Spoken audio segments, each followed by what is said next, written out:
Good morning. Thank you. Thanks for this invitation to speak with all of you. So the prospect of sharing my ideas with Pope Francis enticed me to join this panel.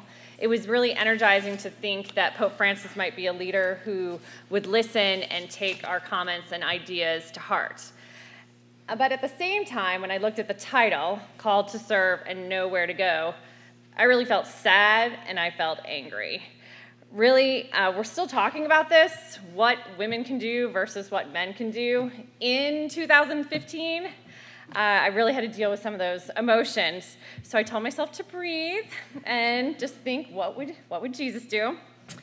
So if I had the opportunity to speak with Pope Francis, I'd want him to know that we are committed Catholics and that we're organized.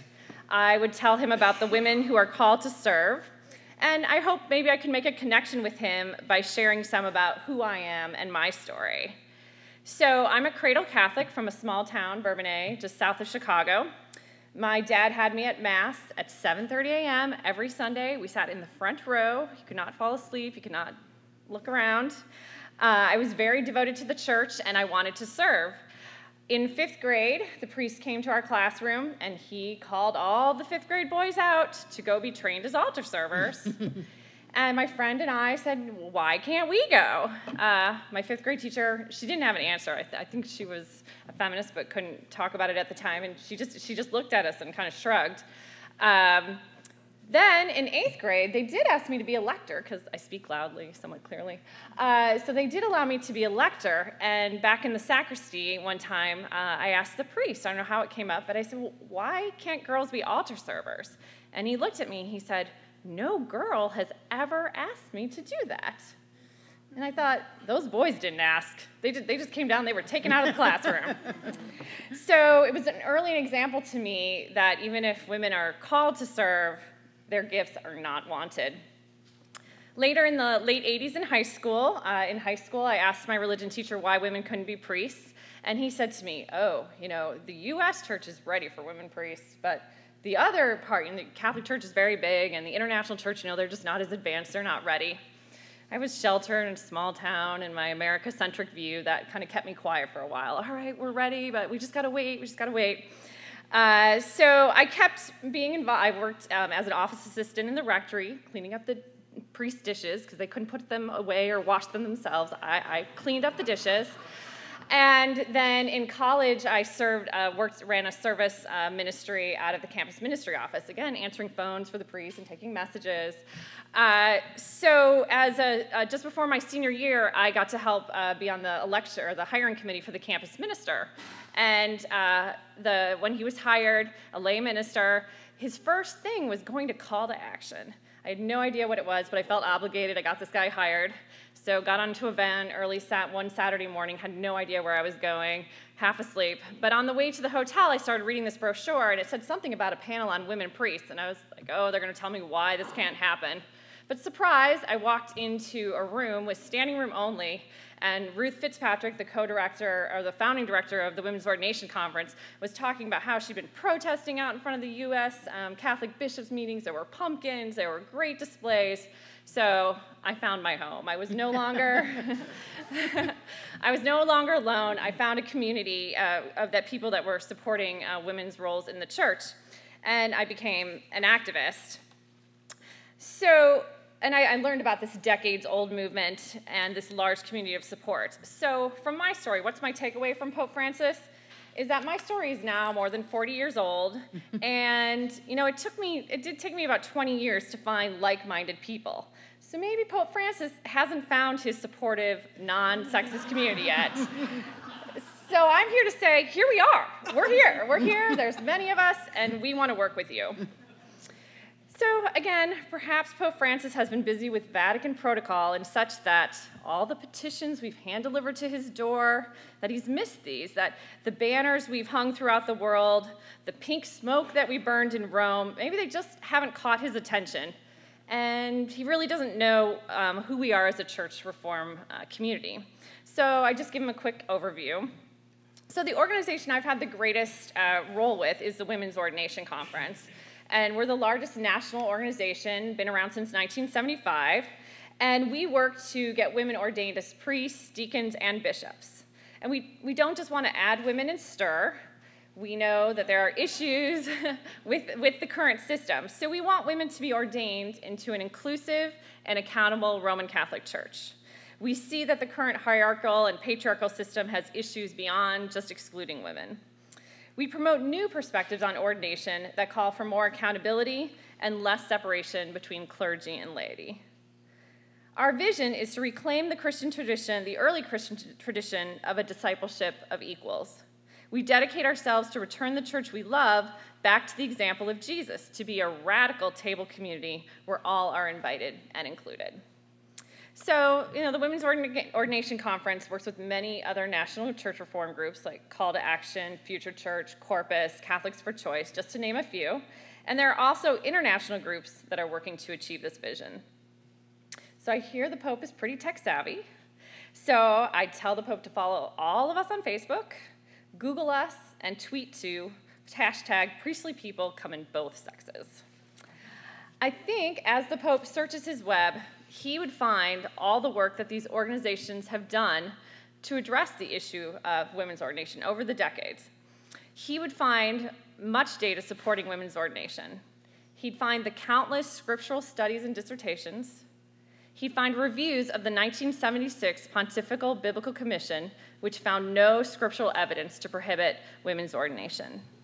He'd find the story of Ludmila Javorova, who was one of 6 women who was validly ordained in 1970 in communist Czechoslovakia to minister to Catholic women prisoners. He can sign up for one of Dr. Dorothy Irvin's tours to see firsthand the archaeological evidence of women priests in the early church. He'd find Father Roy Bourgeois, his New York Times editorial, calling for his priestly brothers to recognize the sin of sexism. And he'd also find Reverend Ida Ramming's PhD thesis outlining a path to change Canon Law 1024 so that all baptized persons may be ordained versus only baptized men. So I tell the Pope the good news in all of this is that the reform groups and individuals have done the hard work for him. Really, there is no need to spend any more time on needs assessments, research, surveys, or more theological research. I say the evidence is overwhelming. Ordain women now. Amen.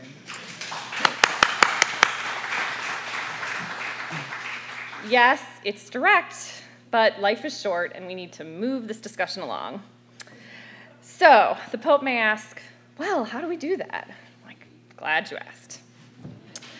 So when this modern women's ordination movement started in the 70s, after the changes of Vatican II that we've talked about here today, many thought women's ordination was going to happen soon. It was just around the corner. So since that time, I think we've talked, many women pursued theology degrees, they attended seminary training, probably some right here in the school, and have been getting ready for ministry. The women prepared, and then they waited, and waited, and waited. But then some thought, what would Jesus do? Again, those scriptural, don't hide your light under a bushel, don't bury your talents, help those in need now. And some of them have moved forward with ordination.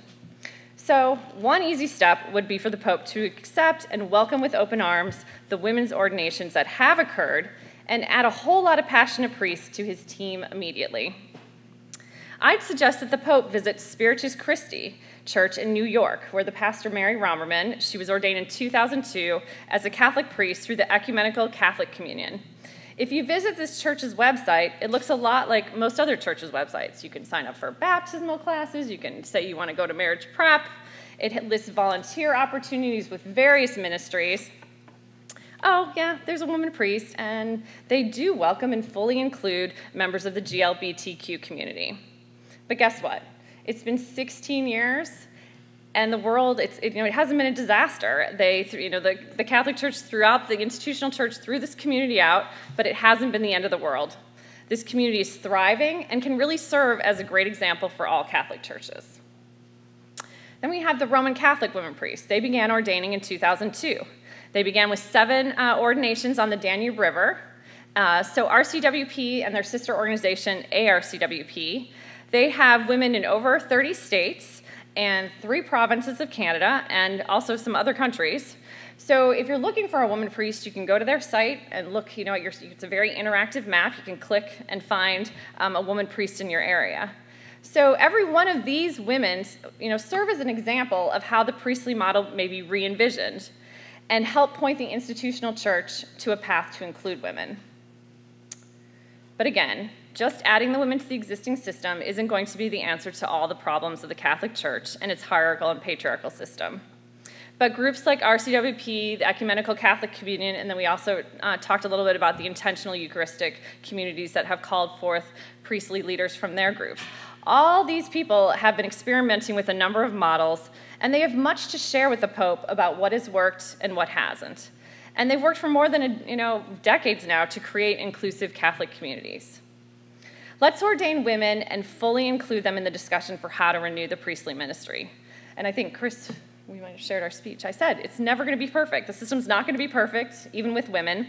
So let's get the women deacons and priests in to bring their God-given gifts and expertise to improve the system. We're not going to renew the church just by talking about it, so let's get into it and practice it, and this will affect change. So again, hopefully the Pope takes my ideas. He's welcomed the women who've been ordained, but then he's looking for his next class of priestly candidates. He wants to have his own women's ordination.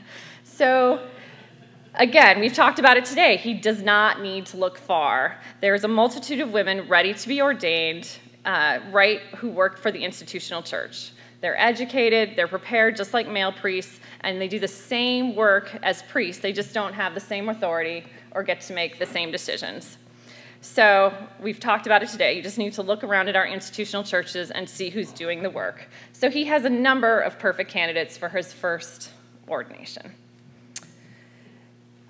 So I frequently hear that the church moves slowly and that we don't want a schism in our church. But as Kate McElwee, the co-director of the Women's Ordination Conference, says, the schism has already happened. Many women, many members of the next generation, and many men have already left.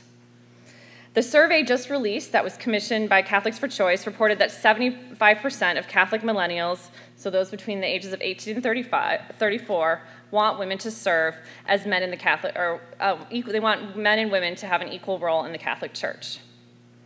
And then as Susan Shaw wrote in the Huffington Post last week, I would encourage the Pope to recognize that prohibiting women's ordination has the unbiblical and unchristian effect of dehumanizing, marginalizing, and excluding women from participation as full human beings of equal worth before God. Women and men are not staying to experience this harm anymore. They're leaving the church. I tried to stay positive as I was creating this presentation this week, but from my personal experience, many people have checked out of the Catholic Church in my neck of the woods. Besides turning to Catholic schools in an urban environment, my peer group is not engaged with the Catholic Church. I'm with Kate. The schism has happened. If the Pope sees the church as a key actor in bringing social justice to the poor and world peace, he needs Catholics to show up more than just for the First Communion. The Pope needs to do something radical to turn the tide and repair our church. So I say, ordain women now. I know, pie in the sky. That's what people are going to tell me. So, all right, come down. So if welcoming those who are already ordained and reaching out to the women who are called to ordain, who are working for the church, is too challenging, too radical for our Pope, I have 2 more ideas. It pains me to say this, but Pope Francis, if you really, really want, if you must, fine. Go ahead, call together another commission to analyze this issue. Call a commission, then they'll present some recommendations that you may or may not follow. But while this commission is studying the issue again, at least in the meantime, call a truce and halt the firing of those who are following their conscience in support of women's issues, women's ordination, and LGBTQ rights and other issues of conscience while you wait your commission's results. Stop firing these dedicated employees just because they refuse to hide who they are or what they believe. Stop forcing employees to sign the morality clauses if they want to keep their jobs. Really send a signal that these morality clauses are not the way to go. Reject the silencing and inquisition-like tactics that are being used to punish these gifted workers. Again, you're often firing the best teachers and our best employees, and it's causing deep harm to our church. So again, welcome these voices of dissent. Include them in your commission. So my last suggestion is that I've heard you're going to be in Philadelphia this September. So will we.